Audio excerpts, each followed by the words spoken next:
When I say the phrase elite athlete, who comes to mind? Maybe some of our elite athletes we all know today, such as LeBron James, Peyton Manning, Michael Phelps, who's won 20 plus medals in the Olympics.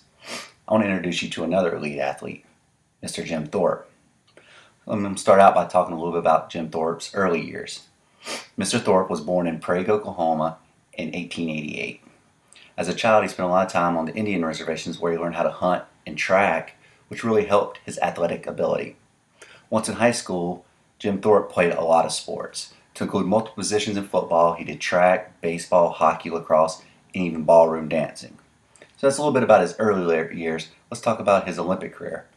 In 1912, Mr. Thorpe went to the Olympics, where in his first event, the pentathlon, he won 4 out of the 5 gold medals.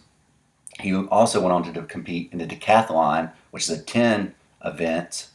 He scored a total of 8,412 points of a possible 10,000. He won by over 700 points ahead of the runner-up. So he pretty much wiped the table with them.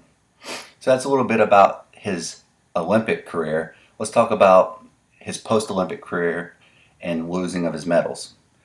Once Mr. Thorpe came back to the States, it came out that he had played minor league baseball prior to going to the Olympics, which made him no longer eligible because he was not an amateur athlete, which at the time you had to be amateur to compete in the Olympics. So unfortunately he was stripped of his medals. So after that, he went and played 6 years in the major leagues where he played for multiple teams. He also played 5 years in the American Professional Football Association, which would be equivalent to the NFL today. His fame actually helped bring in crowds and make what the NFL is today. So now that we know a little bit about him, if you ever hear of the Jim Thorpe Award, now you know the man who it's named after. So I'd like to introduce you to Mr. Jim Thorpe.